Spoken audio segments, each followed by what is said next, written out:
Hey Jersey Peaches, haven't seen you all in a while, and I just wanted to do a video and show you my next new project that I'm going to be working on. Right behind me here is it's a trellis. It's not quite as busy as the other one over there, but it is busy enough. I have a hummingbird that just keeps following behind me. I can hear him in my ear. He's close. Today's video is all about aphids and the infestation that I have, that I'm really, really excited about having. And I know you all are like, what the heck is going on with her? This lady is excited about aphid infestation. I'm excited about it, and I'll show you why. Now, here's a couple of plants that I have that have aphid infestations on them, and it's a bit much. It is. But I love the much that it is. If you could see those nasty little suckers, they're all over my things. Look at them. They are building up here really, really good. It's not as many as I would like here, but they're building. They're on the way, and I want them to keep on reproducing. This is going to be lovely. They're really heavy here. Look at all of the dust and the dew that they leave behind. Ew. Yucky, yucky, yucky. Look at all that dander and dust that they just have. Well, it is very, very true that you need some bad bugs just as well as you need good bugs. If you don't have bad bugs, you won't get good bugs. We'll talk about that. So, I learned not too long ago, and as gardeners, we're all still learning, right?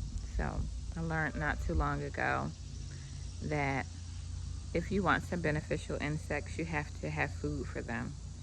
And although I have plenty of food for them via flower, they also are carnivorous, and they like to enjoy soft-bodied insects and their eggs and things like that, and they do very, very well. Now, I stumbled across this on a shrub that I have on the side of the house, and there was an aphid infestation, which didn't bother me because I'm not a flower gardener, I'm a vegetable gardener. I'm learning how to maintain flowers. It's a work in progress. I do very, very well with things that I need to eat, of course, because I want to eat them. So I'm going to give it my all. So this shrub that I had on the side of the house developed a lot of aphids. I walk past and I'm like, I don't care. I don't care. And then one day I stopped and took a look at it really, really good, and I noticed that there was a bunch of ladybug there.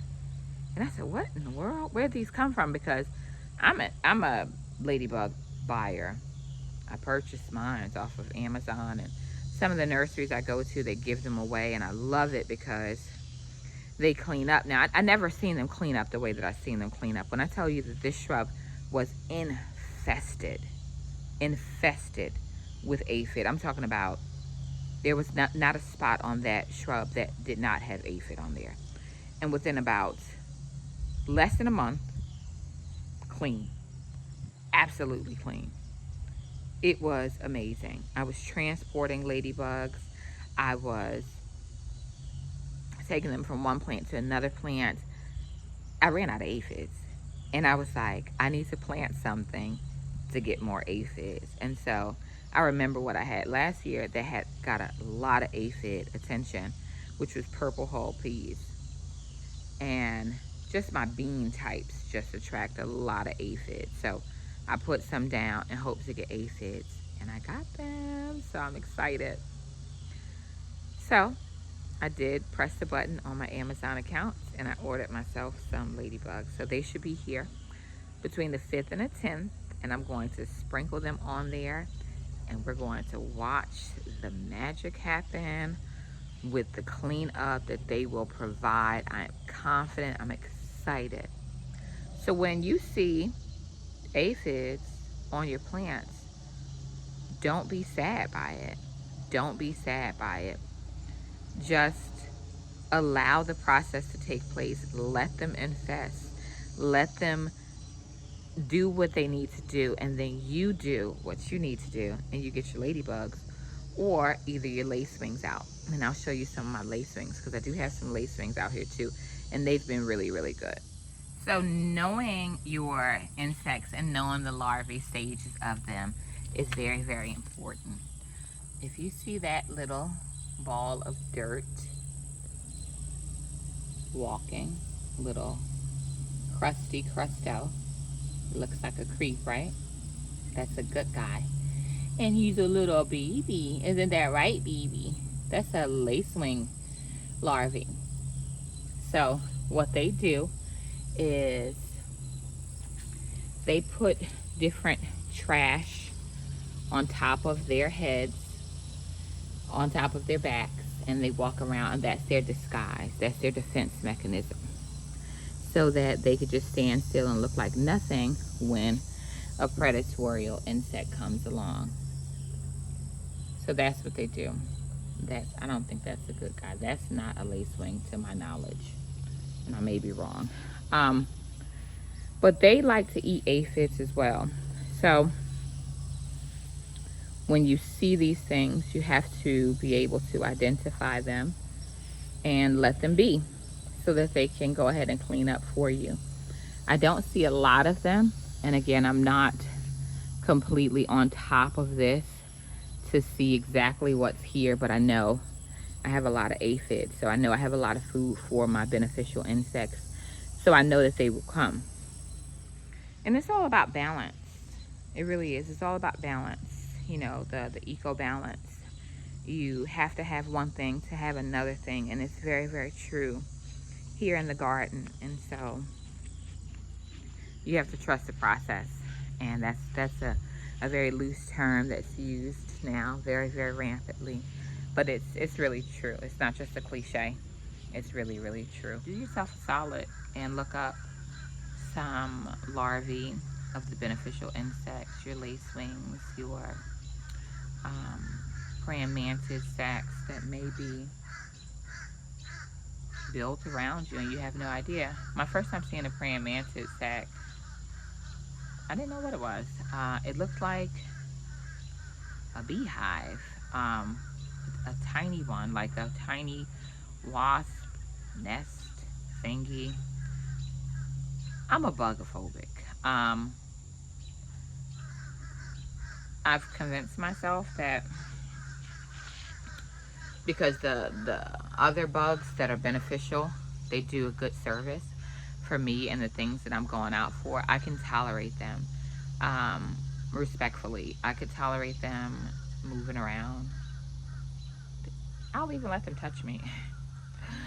I'll let them touch me and I won't freak out, but I'll freak out if they stay too long. Like, they could touch me and then go away.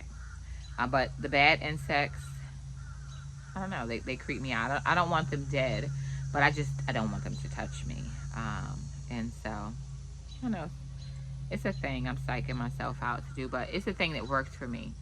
But it's very important to educate yourself on what is the life cycle and the stages of these beneficial insects so that you are not freaking out in your garden, in your space, and you're not killing them, because then you're going to throw that balance off. It's just like a pH for your bodies. You have a pH for the garden and you have a balance for the garden. You need to make sure that those things are intact and they are what and where they need to be so that you can optimize. And so now I'm just not freaking out anymore about the aphids. They would literally drive me insane because it looked like pepper speckles everywhere, and they would just drain the life out of what I had. And I would buy thousands of ladybugs, which I just ordered 3,000. I still buy thousands of them, but I would buy them and I would just put them on the flowers thinking that, because ladybugs also like to, you know, get the nectar from the small, tiny flowers. But that just wasn't enough. They're carnivorous, and they like to use their little pinchers to just pop those little aphids, and they like to chew them up, and they are very big appetite little insects. And as cute as they are, they get down. They get down. And that little dirt ball that you're seeing, oh, that baby's getting down up there. That baby's going to get some weight on those aphids, and I hope his siblings are around as well to help join the fight. We all know that aphids are farmed by ants, and we know the exchange. If you did not know, the exchange is ants carry the aphids where they need to go on the plant. The aphid's preference is to go to the tops of the plants because it's the smallest and it's the weakest, the growth point, and they reproduce very fast. They go ahead and start to chew on the plant, suck on the plant, take the sap from the plant, eventually being the demise of your plant after a while if it continues to go on untreated. And in exchange, they secrete some type of nectar. It's sticky. If you notice on your plant, if it is affected with aphid, on that plant, it'll be like some sticky syrup type of thing there. And the ants love that dew. So they give the aphids a ride on their back. This is true. They give the aphids a ride on their back up to the tops of the plant, and the ants, they will disperse these aphids all throughout, and wherever they are placed, they will reproduce, and it goes like crazy. If you're organic gardener, I'm an organic gardener. If you're not, it's fine. You do what you need to do, and of course the stores will let you know that they have insect killers, and so you just kill the insects, and the insect killers are really not discriminatory. They will kill any insect, good, bad, pretty, ugly. They'll just kill it. So, but if you are an organic gardener, then other ways to get rid of aphids, if you don't have ladybugs, or if you hadn't developed that balance, is water.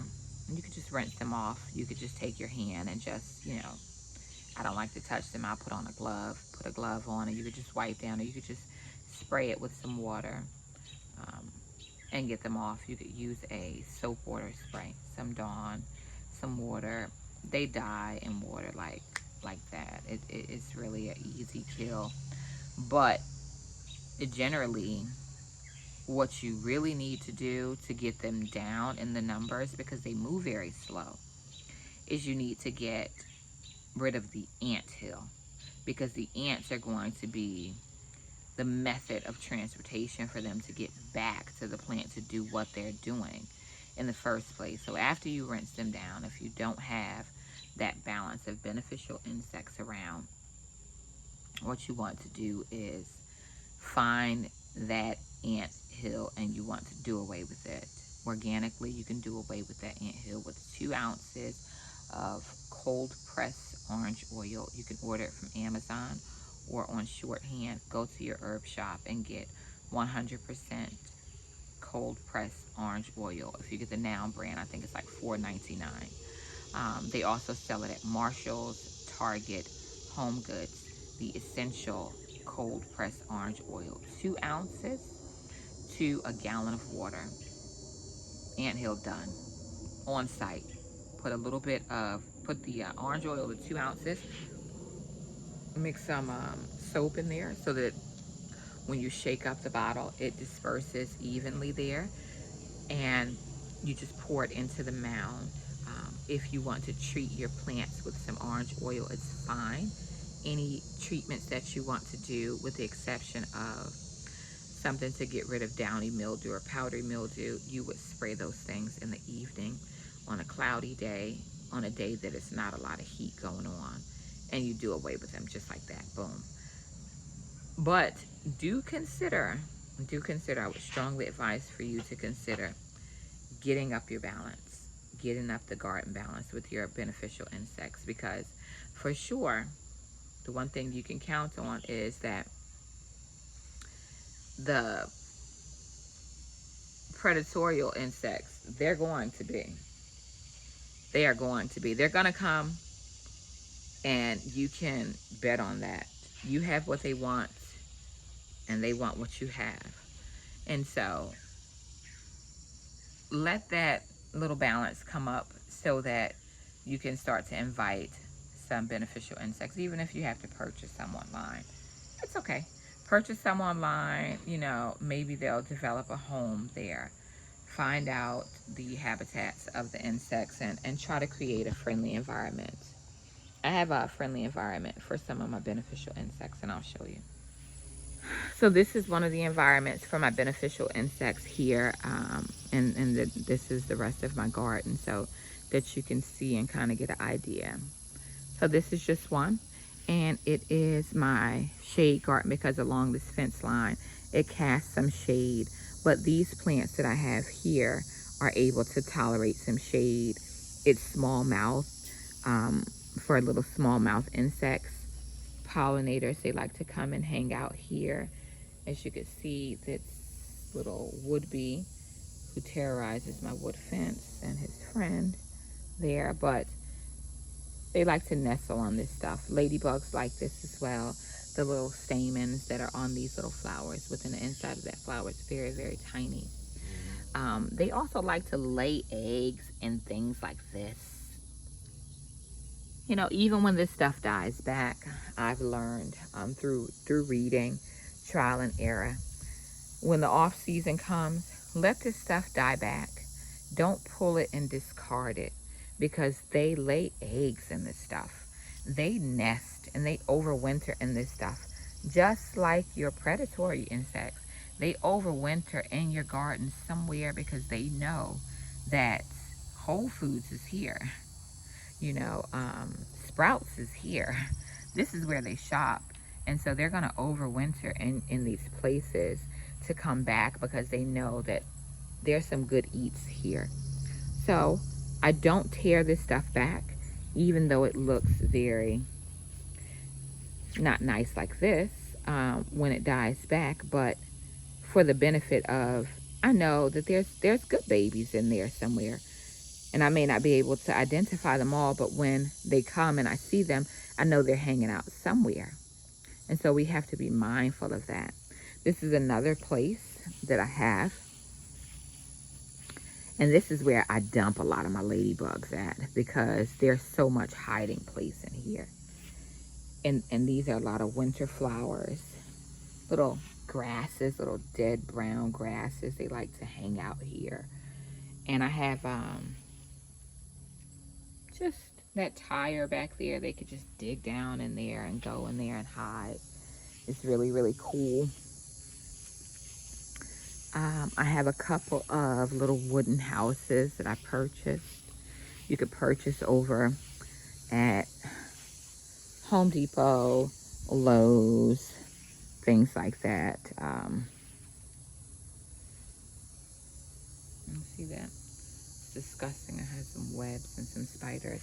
Hey, you're going to get the bugs that you're going to get. Let them do their buggy thing, okay? You do your garden thing. And with their help, you'll be able to do that garden thing pretty darn good. There's one last spot that I have, which is this. So this is my stepping plateau here, but it's creaky. And they like to go down in there and live. And so I have these places for them. Another little house over there. I have these little wooden houses everywhere. There's that hummingbird. There's 2 hummingbirds. You see them? He's perched. Uh-oh, he went away. Okay, so that's that. So, Jersey Peaches, that is the gist of it. Want to get to that place. Make sure that you are just being mindful.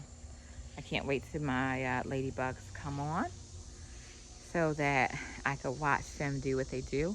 I'll probably order another batch of 3,000. Got about $10.99 for 3,000. And they reproduce like crazy too. They reproduce, and then they invite friends over, and then they just get crazy busy and they clean up really, really good.